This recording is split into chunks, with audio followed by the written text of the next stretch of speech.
Coucou tout le monde, aujourd'hui on se retrouve avec une nouvelle vidéo et je vais vous parler des sorties du mois de septembre. Et dans cette vidéo vous verrez qu'il y a quelques changements. Donc c'est parti pour une version 3.0 de ce rendez-vous qui a lieu chaque mois, enfin j'essaye que ça ait lieu chaque mois.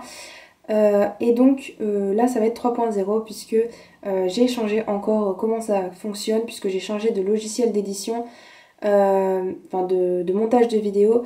Donc maintenant je vais pouvoir vous mettre une petite image ici, ce qui sera beaucoup plus pratique pour quand je vais vous parler de certains livres, pour que vous ayez l'image en tête. Donc dans cette version 3.0 il y aura comme d'habitude donc une partie roman, une partie manga, sauf que là j'ai décidé d'innover un peu, de mettre des sorties VO, donc en version anglaise pour certains romans donc qui me donnent envie, dont je vais vous parler.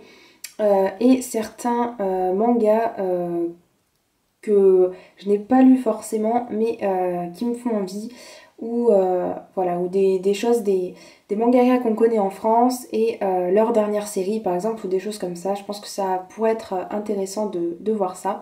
Donc aussi le point innovant, c'est que je vais vous parler des sorties qui m'intéressent personnellement, et je vous ferai comme d'habitude la petite vidéo avec juste l'affiche rapide de l'affiche rapide du livre lorsque celui-ci ne m'intéresse pas spécialement, pour que vous ayez peut-être un plus large choix que seulement ceux qui m'intéressent. Donc j'espère que ça ne durera pas trop longtemps, et je prends mon portable pour regarder les titres qui vont paraître, leur date de parution, tout ça. Donc si je baisse les yeux, ne vous en faites pas. Donc voilà, donc c'est tout. On va commencer tout de suite avec la partie roman comme d'habitude. Les séries qui m'intéressent et les livres qui m'intéressent, il y en a quelques-uns quand même. Ça ne veut pas dire que je vais les acheter bien sûr, mais c'est des livres qui me donnent quand même assez envie. Donc il y a d'abord le tome 12 de La Maison de la Nuit, donc qui sort le 3 septembre. Donc cette série, pourquoi elle m'intéresse? Parce que je suis en train de la lire, j'en suis au tome 6. Je l'ai acheté durant le dernier mois, ou il n'y a pas si longtemps que ça. Ensuite, le 9 septembre, il y a la sortie de J'étais là, qui est donc... Ah oui, j'ai oublié de dire. Donc le premier livre dont je vais vous parler, c'est le tome 12 de La Maison de la Nuit, qui sort en grand format le 3 septembre. Donc c'est une série que je suis, donc j'ai pensé que ça serait pas mal de vous en parler. Donc voilà, donc c'est une série écrite par PC Cast et Christine Cast. Ensuite, il y a le nouveau livre de Gail Forman, donc celle qui a écrit Si je reste, que j'ai bien aimé, enfin j'ai préféré Là où j'irai. Donc ça s'appelle J'étais là. Il sort le 9 septembre. C'est une histoire avec une fille qui s'est suicidée et son amie qui va essayer de découvrir la raison de ce suicide. Je crois que c'est ça, je pourrais me tromper mais je crois que c'est ça. En plus la couverture est très jolie je trouve, et j'aimerais bien essayer de lire un nouveau livre de Gail Forman. Ensuite, il y a le 17 septembre, Tous nos jours heureux, qui parle encore de suicide, de Jennifer Niven. Donc ce livre m'avait beaucoup donné envie lorsqu'il était sorti en anglais, donc en VO, et ça fait pas longtemps d'ailleurs qu'il est sorti celui-là aussi. Et donc ça parle de suicide comme je le disais. Donc c'est deux personnes qui vont se retrouver sur le toit de leur école. Tous les deux vont sauter le pas, sauf que ils vont se trouver des points communs ou des choses comme ça, et ils vont essayer de s'empêcher en fait de se suicider tout simplement. Toujours ce jour-ci, il y a la sortie de l'Infini plus 1 de Amy Hermon, donc qui est celle qui a écrit Nos faces cachées, donc qui a eu de très bons avis. Donc dans cette histoire, ça parle encore de suicide, une fille qui est une superstar, qui est connue de tous, et qui en a un peu marre, et donc qui va vouloir se suicider, et un garçon qui veut recommencer sa vie de zéro et avoir une seconde chance, et donc ils vont se rencontrer. C'est un peu un univers musical, d'ailleurs on peut le voir d'après la couverture où il y a une guitare. Donc ça pourrait peut-être être intéressant pour ceux qui ont aimé le premier livre de cet auteur. Moi je ne l'ai pas lu personnellement, donc je pourrais pas vous dire si je suis vraiment tentée par ce livre ou pas.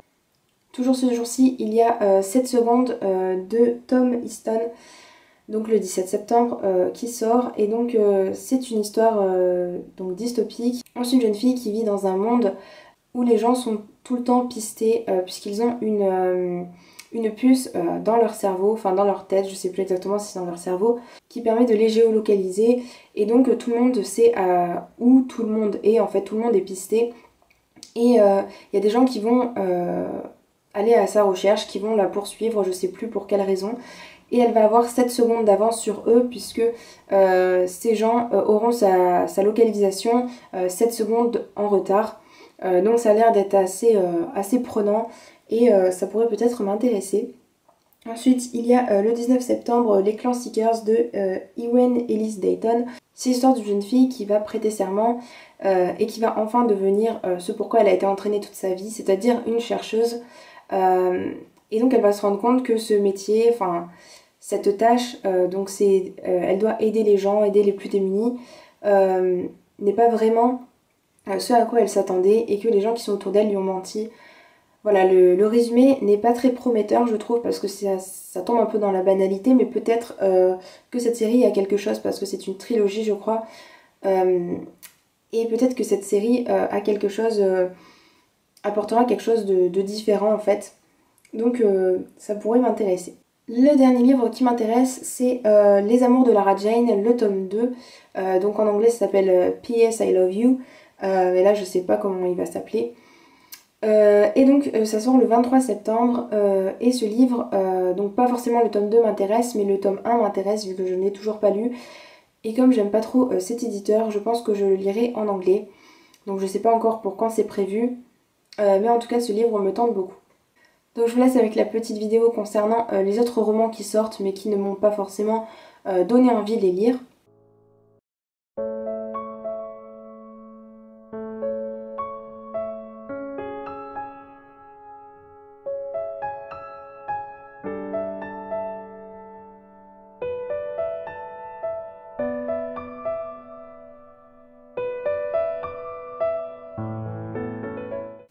Donc maintenant je vais vous parler des sorties VO de ce mois de septembre. Donc j'ai pris quelques livres anglais que je pense intéressant de noter.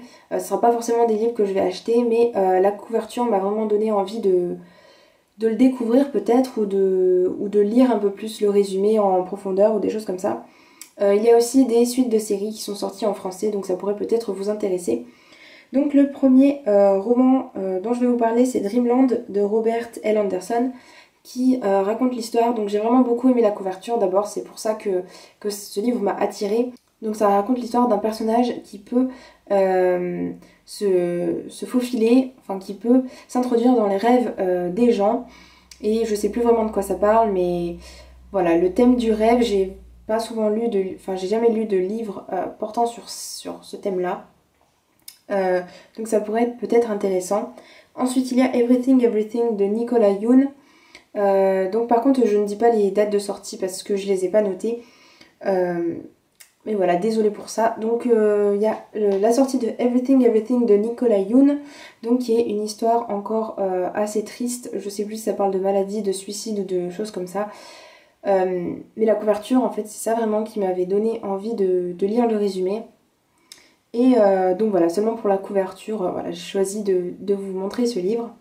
Ensuite, il y a le tome 3 de Miss Peregrine et les enfants particuliers qui s'appelle Library of Souls de Ransom Riggs qui sort durant ce mois de septembre. Donc voilà. Donc il y a aussi le tome 4 de Keleana l'assassineuse donc qui s'appelle Dark Shadow ou quelque chose comme ça, je sais plus vraiment mais de toute façon ça sera écrit là sur la couverture. Et donc ça c'est une série donc écrite par Sarah J. Maas qui a pas mal de bons avis mais que je n'ai toujours pas lu. Ensuite il y a The Appearance of Annie Van Sinderen de Catherine O. Donc qui a écrit... il y a un de ses livres qui est sorti il n'y a pas longtemps, je sais plus le titre, mais sur la couverture c'est une couverture grise avec un oiseau vert dessus, enfin vert jaune. Et ça raconte l'histoire de sorcières, enfin de quelque chose un peu mystérieux, un peu voilà, qui fait un peu peur. Donc voilà, donc peut-être que cette histoire aussi m'avait donné envie de la lire et d'ailleurs la couverture aussi a l'air assez intrigante. Donc là c'est l'histoire d'un garçon qui fait des films, enfin qui est un peu producteur mais il fait pas vraiment des films importants et il va rencontrer sur le tournage, enfin dans la ville où il va tourner, il va rencontrer une jeune fille assez mystérieuse et elle cache des secrets, tout ça. Ensuite, il y a Infinite in Between de Caroline McClare. Donc ça, c'est une histoire plutôt contemporaine avec 4 personnages qui se promettent de se revoir après la cérémonie de remise des diplômes. Et voilà, pendant ces années où ils vont pas se voir, il va se passer plein de choses et chaque personne, en fait, chaque personnage veut faire quelque chose, veut devenir quelqu'un d'autre. Et voilà, donc c'est une histoire contemporaine. Voilà, donc j'ai trouvé que cette histoire avait l'air aussi intéressante. J'ai aussi été attirée par la couverture de Violent Ends et le synopsis m'a fait penser à comment ça s'appelle, à Hate List, donc où il y a une tuerie, où il y a des élèves qui vont tuer d'autres élèves. Donc là on suit par contre 17 points de vue différents. Donc c'est l'histoire d'un garçon, donc ça a été créé aussi par beaucoup d'auteurs, donc c'est pour ça que je ne vais pas les citer. Donc c'est l'histoire d'un garçon qui a tué des personnes, donc il s'est levé un matin, il s'est dit je vais tuer des gens, et il va tuer 6 personnes et blesser 5 autres personnes. Et donc cette histoire est racontée, chaque chapitre est raconté suivant un point de vue différent, donc le point de vue d'une personne qui a assisté à la scène. On va connaître ce personnage, le tueur, à travers les yeux de ses victimes en fait. Donc je trouve que ça peut être très intéressant. Ensuite, on a aussi What We Saw de Aaron Hartzler, désolée pour l'accent. Cette histoire a été faite à partir de faits réels. Donc ça raconte l'histoire d'une fille qui a fait la fête avec des amis, tout ça. Elle se rappelle de tout ce qui s'est passé, sauf que le lendemain, elle va voir qu'il y a une photo qui circule sur internet d'une fille qui était à cette fête. Et pourtant, elle se rappelle pas du tout de ce que cette fille a fait et de cette photo qui a été prise. Et donc voilà, elle va essayer de découvrir ce qui s'est passé. Elle va découvrir un côté noir d'un personnage de ce livre. Donc voilà, ça a l'air d'être assez noir. La couverture fait limite peur. Mais je suis vraiment très intriguée par ce livre. Donc maintenant on passe aux sorties manga. Et ce mois-ci, il y a plusieurs séries qui m'intéressent. Notamment donc des suites bien sûr de séries. Il y a Rere Hello, le 2e tome, qui sort le 2 septembre.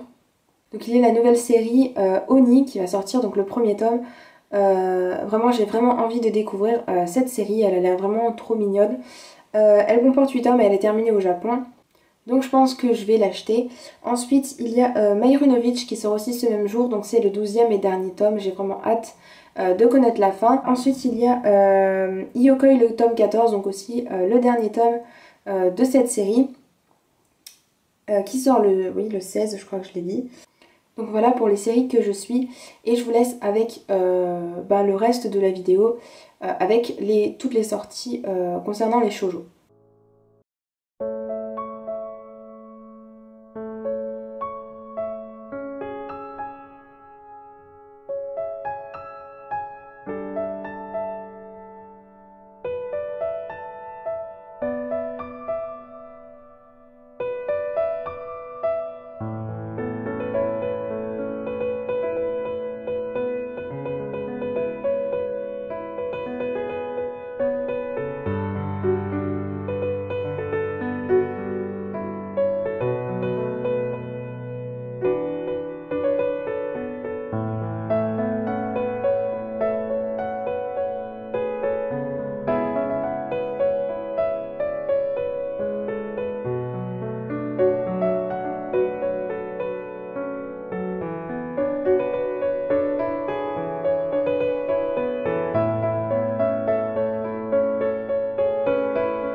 Donc pour finir, je vais vous parler de 3 mangas qui vont sortir durant le mois de septembre mais au Japon.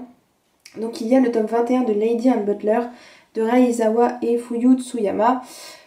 Donc vu que c'est une série dont je vous ai pas parlé, voilà, je vais peut-être un peu vous parler de l'histoire. Donc c'est une jeune fille qui a perdu ses parents je crois et elle vit avec son grand-père ou quelque chose comme ça. Et son grand-père va l'envoyer dans une école d'élite et elle va rencontrer un garçon qui va l'aider, tout ça parce qu'elle est perdue dans le bâtiment. Donc voilà l'histoire. Et je crois que le 21 doit être un des derniers tomes de cette série. mais je pourrais me tromper, donc voilà. Et cette série est disponible aux éditions Pika si je me trompe pas. Et ensuite aussi, je voudrais vous parler de Sensei Kunshu, donc le tome 7 de Momo Kokoda.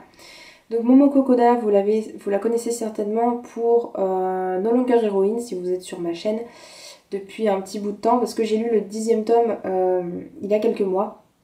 Donc Momo Kokoda a fait No Longer Heroine comme je le disais.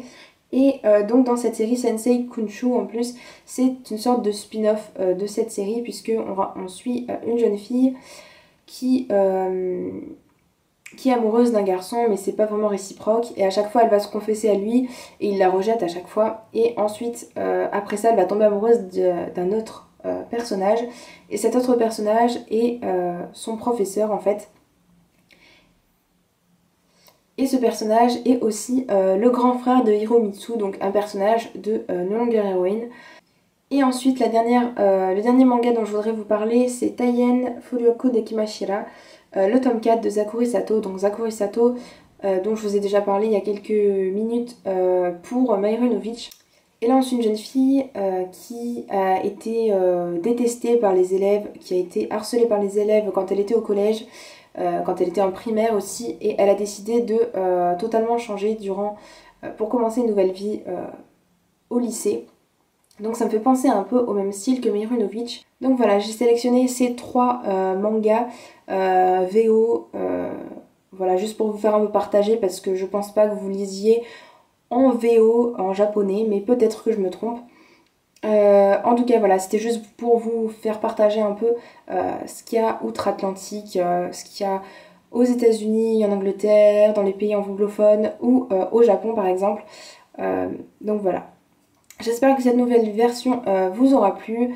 N'hésitez pas à me dire en commentaire ce que vous en avez pensé. Donc je vous dis à bientôt pour une prochaine vidéo. Ciao ciao!